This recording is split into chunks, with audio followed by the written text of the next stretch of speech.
this universe, there's only one absolute.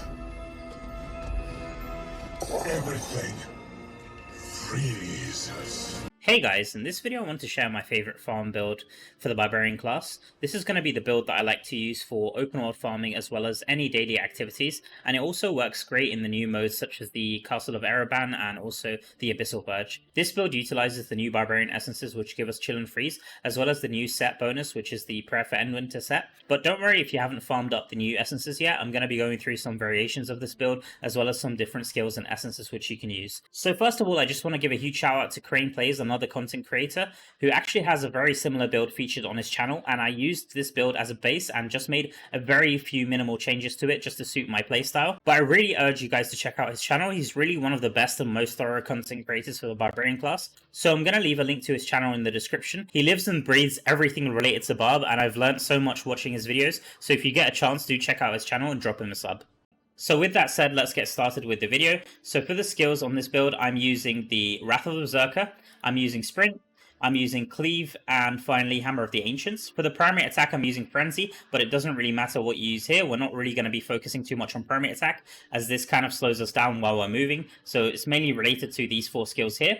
The two crucial skills which I would recommend for pretty much every single open world build for Barb is Wrath of Berserker and also Sprint, especially Sprint. Sprint gives us the biggest movement speed buff for the Barbarian class, and the equivalent skill to this on other classes would be something like the Drawn Quarter Horse for the Crusader and also the Lightning Nova for the Wizard, so I definitely would recommend keeping these two skills. And then for the secondary skills, these could always be switched up, and I'm going to be talking about different variations which you could use if you haven't farmed up the essences for the Cleave and the Hammer of the Ancients, but this is what our skills looks like for now. So now let's move on to talk about the essence. So for the essence, I'm using the new helmet essence, which is the Squirm Skull, which I've also featured on my previous Barbarian build guide video for the top DPS. If you haven't checked that one out, then I urge you guys to check it out.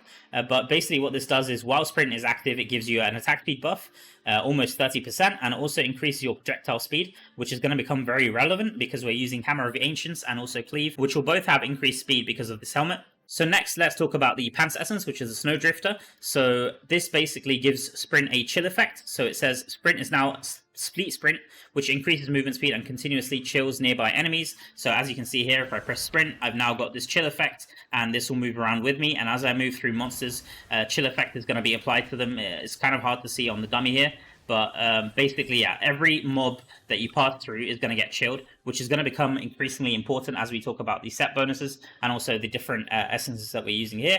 So talking about the other essences, let's go through the Cleave essence. So now that we've applied the chill, we want to apply a freeze effect, and this comes from our main hand essence, which is the Frigid Grin. So what this does is that it says Cleave now calls twin rhyme axes to orbit you for several seconds, dealing damage and causing chilled enemies to become frozen. So since we've applied the chilled effect from our pants, we can now apply the frozen effect. So what you want to do is you want to press your Sprint and then you press your Cleave, and everything's going to get chilled by the Sprint and then frozen by the Cleave. So since we're using Cleave to apply the freeze effect, I thought that this would be a good chance to also use the Skullmort shoulders, and this will give us an armor break effect which has been recently buffed. So now this gives us up to a maximum of 34.2 armor break and damage increase. This is just very, very good, and I would recommend to use this. If you don't have this, then you could also use the Hell's Legacy burning effect for the Sprint, which also works very well for open world, but especially for Inferno 2 pre-farming, where you just need a bit more extra damage, I would really recommend you guys to use this Shoulders Essence here. So now that we've talked about the chill and also the freeze effects, let's talk about what we can do with these frozen enemies just to get a bit more damage. So I'd really recommend to use the Hammer of the Ancients as the fourth skill here. And I've got quite a few essence for Hammer of the Ancients, so let's just talk about those. So first of all, I've got the Clapper Steel here. And what this does is that it rains hammers from the sky at your current location and damages enemies within an area. This is a very, very good skill because it works as a buff, so you can have 100% uptime of it because of the beneficial effect duration. And as you can see, this also follows you. Granted, it does move behind you, but this works very well because you're going to be passing through enemies, applying the chill and the freeze from the Cleave, and then finally, the Hammer of the Ancients is going to drop down to finish them off, because basically we also have the Cold Temper chest here. And what this does is that it takes the frozen enemies, which you've applied the freeze to from your Cleave, and it shatters them, dealing a huge amount of damage, and also reapplying the chill effect. This is a very, very good essence to use. It's one of the new essence, and it works extremely well with the Clatter Steel here, which I have. And then finally, I'm also using the Stonefall main hand essence, which just gives us a buff to the Hammer of Ancients damage. So you could switch this out to one of the primary skill essence. If you're using Frenzy, then you could use Riddle-Roo, or you could even use Lunatic Twin, but I found that just buffing the Hammer of the Ancients damage even further is very good, because this will help us finish off enemies as we're moving forward and passing through them. So I actually tried to use the new Hammer of Ancients offhand essence instead of this, which is the Bone Gaia. And this basically gives you a hammer which kind of spirals around you. And it does look really cool, but in my experience, this Clatter Steel actually seems to perform a bit better, because the Bone Gaia isn't actually a buff, so you can't really get 100% uptime of it, and it isn't affected by your beneficial effect duration. As well as this, the damage didn't seem to be quite as good as Clatter Steel, but it still would be a good alternative if you haven't found this offhand essence yet. And then finally, for the last offhand essence, which I haven't talked about, it's the Sundered Legacy, which works with the Wrath of the Berserker skill, and it says that Wrath of the Berserker now causes your nearby enemies to burn, and it basically helps you to keep 100% uptime of your pain class. This is an extremely good continual damage effect. So if we talk about the skill rotation here, we've got the Wrath of Berserker. This is going to be applying the burn effect, as you can see, the burn circle. Then we've also got the Sprint, is applying the chill. The Cleave is applying the freeze, and then finally, every frozen enemy is going to become shattered as we move forward between enemies. And as you can see, I've got a very high uptime for all my skills. I've got almost no downtime, so I have no problem just moving through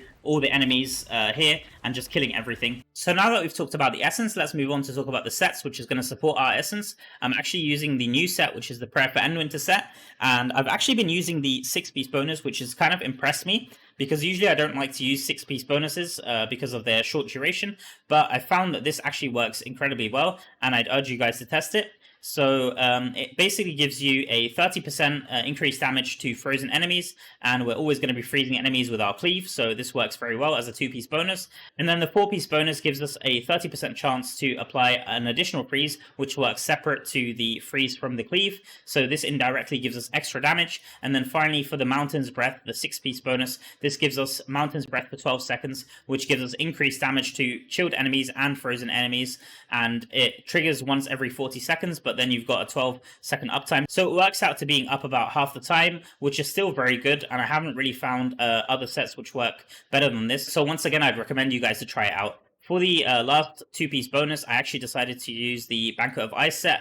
This just gives us a flat 15% increase, which works very well. But I would recommend actually switching this out to 2-piece Vithus if you can't get 100% uptime of your skills. So now that we've gone over the set items, let's quickly go over the legendary gems which I'm using. So I'm using Pain Clasp, and this works extremely well because it gives me a 24% damage increase to enemies suffering from continual damage effects. We've got the continual damage effect from the burn from Wrath of Berserker, so this will have 100% uptime. It works extremely well. Next, we've got the Mother's Lament, which gives us a critical hit chance increase. Very simple, and it works extremely well in open world.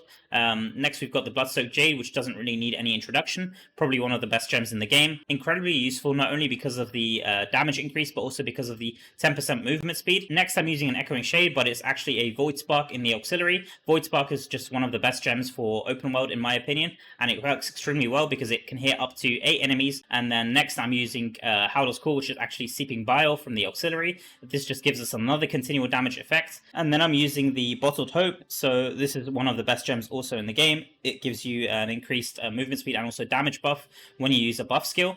And then finally, I'm using the Fervent Fang. This just works okay. It gives you a damage increase as a stack. And lastly, I'm using the Rolling Consequence Auxiliary. This gives us even more critical hit chance and also applies a burn effect, which works very nicely. I would honestly recommend you guys to just use whatever damage gems you have or continual damage gems. These would work very well in this setup. This is a pretty flexible build, and a lot of gems in the game will actually work pretty decently with it. For the Awakenings, the ones I could recommend are the Helmet and the Pants Essence. So both of these will actually give 10% cooldown reduction for Sprint. And like I said, getting 100% sprint uptime is kind of crucial for this build. You could also go for the offhand, the Sundered Legacy. This one will give us 10% cooldown for Wrath of Berserker, which you also want to have on 100% uptime. Other than this, you could always go for Hammer of Ancients cooldown, which is the main hand Stonefall, as well as Clatter Steel. These will both give 10% cooldown for Hammer of the Ancients. Apart from these, the others aren't really that useful. They'll just give a 10% damage buff. So this one will give 10% damage to cleave.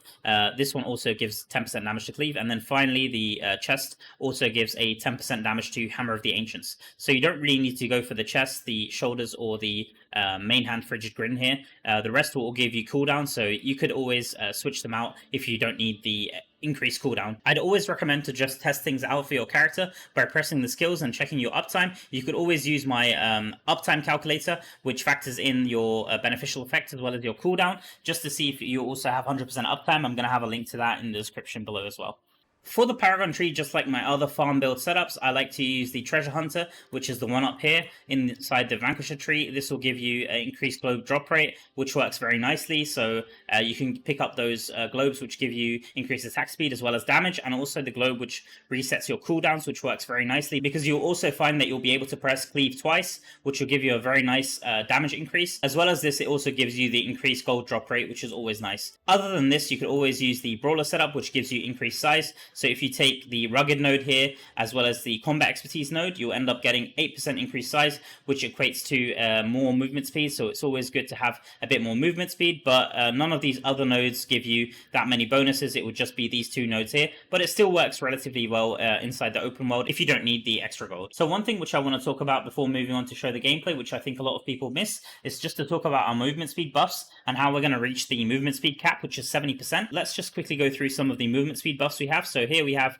20% from Wrath of the Berserker. We also have 50% from Sprint here. There's also the Bottled Hope gem, which will apply a 13.5 depending on the rank. So I've got it to rank 5, so it applies a 13.5% movement speed increase. So actually only the highest movement speed buff gets applied. So in this case, the highest movement speed buff is actually the Sprint, which is 50% movement speed. So this means that to get to 70% movement speed, we actually want to have 20% movement just on our base character without pressing any skills or applying any buffs yet. So if you look here, inside the character sheet, I've actually got this up to 20%, and this actually is a lot easier to get to this 20% cap compared to before. So as always, you can get movement speed rolls on your amulet, as you can see here, 3%, and also your gloves, as well as both of your rings. I haven't got it here, and I also haven't got it on this ring here, but basically each of these can go up to 5% each. Other than that, you also have a 10% movement speed increase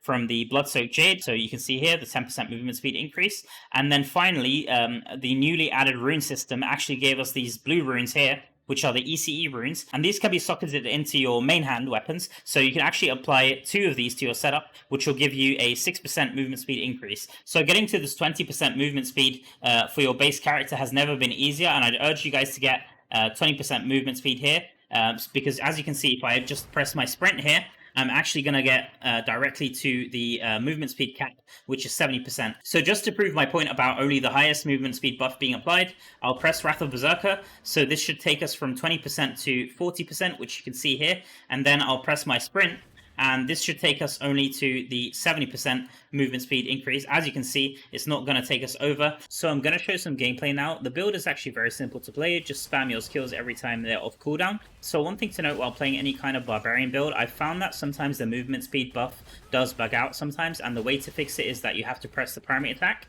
I think that this is a bug that has been in the game since the start, and as far as I know, the developers are aware of it, but I'm not sure if it is something that will get fixed. But if you know about a way to fix this other than pressing primary attack, then do let me know in the comments below. The last thing I wanted to talk about is some alternate essence and also skills, in case you don't have these essences farmed up. So I recently switched to the barbarian class, and I started from 0 and I didn't have any mastery, so I've kind of tested out a lot of these different variations of open world farming builds, and even though I think this build is probably the strongest, especially for Inferno 2 pre-farming, I can give you guys some other alternatives which I think are also very good. So firstly, let's talk about the freeze variation. If you're planning to play this freeze variation with the Endwinter set, then I would at least say that you do need the Pants Essence, which makes your sprint a chill effect. This is kind of a required essence, because otherwise you won't really be able to apply your freeze effects as effectively. So the other one that's kind of required is the Frigid Grin, the main hand essence for cleave. This is the one that's going to be freezing everything. So as long as you found these two essences, then you can play a freeze variation.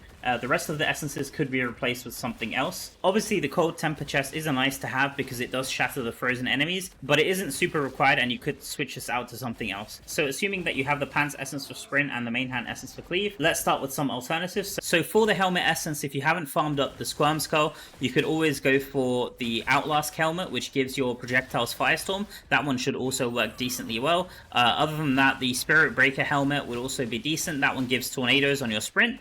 And if you haven't farmed up any of those, then you could always go for the Second Breath or the Lasting Hate. That will either give you the sprint duration increase or Wrath of Berserker increase, which should also work okay if you haven't farmed up any of these other ones.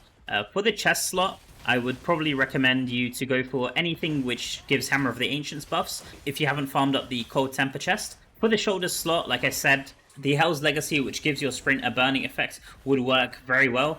Other than that, you could always go for whatever shoulders you'd like. There's also the Wrath of the Berserker cooldown one. That would also work okay. The pants and also the main hand essence, like I said, these are kind of required. The second main hand here, the Stonefall, this one isn't really required. Like I said, you could always go for any primary attack skill that of your choice, either the Lacerate primary attack essences or the Frenzy primary attack essences.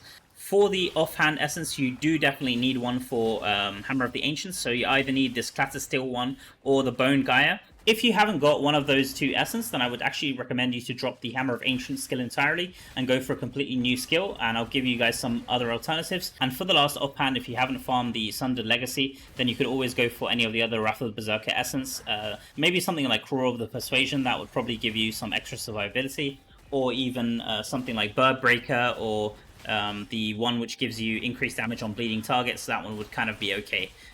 So I hope that that's helped you guys with alternate essences. Now I'll be moving on to talk about the alternate skills which you could use. So like I said, the only required skills which I wouldn't recommend you to switch out are the Wrath of Berserker and the Sprint. If you haven't got the Cleave or the Hammer of Ancients essences, then I could always recommend you to switch it out to something else. And then you probably should drop the Endwinter set completely and maybe go for something like 4-piece Banquet, 4-piece Vithu, or you could even go for 4-piece Grace, 4-piece Istar would be fine. Maybe even 4-piece Angman or 4-piece Baron. Like, the build is very flexible and there's a lot of really decent options for Barbarian open world, but instead of Cleave or Hammer of the Ancients, you could always go for either Chain Spear. It works incredibly well in open world. I did use that before I switched to the freeze setup. So Chain Spear with the Shackled Fate and the Buried Talons combination, it works incredibly well. It also pulls enemies towards you, which is really nice, and it's a very powerful skill for the open world. Other than that, you could also go for Ground Stomp. This one works kind of okay. With the Dauntless Temper Pants, it makes your Ground Stomp into a buff effect, so it is a skill that you can kind of spam while in the open world, and it will deal some extra damage for you. You could also go for Leap. This one works decently well, and it also gives you a cooldown effect which is built into the skill. So each enemy you hit with full life will reduce the cooldown of Leap by 1 second, so you'll get some cooldown back. And you could also increase the charges of Leap by using the Pants Essence. You could go for the Flattener Pants Essence. If you haven't got this one, you could always go for the Cliff Diver Pants or the Metal of Mine Pants, which increases your critical hit chance. So other than those skills, the last skill which I could recommend, which is decent, is Whirlwind. This is kind of a favorite for some Barbarian players. They really like the spin to win playstyle. So for Whirlwind, the essence which I've tested, which work very well, are the Gathering Chest Essence. This one pulls enemies towards you. And also there's the Fellowfield Main Hand Essence, which basically allows you to spam Whirlwind without it costing anything. That one's also very nice. And then finally, there's also the Bitterwind Main Hand Essence, which doesn't work with the Fallowfield. You either have Fallowfield or this one. And for the Bitterwind, this one basically allows you to hold down and channel Whirlwind while not losing any speed. So it also works decently well. So I think that's about it for all the skills which I tested. You could always mix and match for these last two skills and go for a combination of any of the skills which I've just mentioned. So one last essence which I've just realized that I've also missed out is the Borrowed Might Essence for Cleave. This one also works extremely well and makes your Cleave into a buff. so you can spam it. Bear in mind that this doesn't give you the freeze effect, so you wouldn't want to use the Endwinter set with this. Like I said, you could use any of the other sets which I mentioned. So that's about all the skills and essences that I could recommend. I appreciate that it is a lot of information to take in, but that's kind of a beginner's crash course which I wanted to include at the end of this video, just for you guys who have just switched to Barbarian. So with that said, guys, I hope that this video has been informative to you. Thank you all so much for watching, and I'll see you all in the next video. Peace.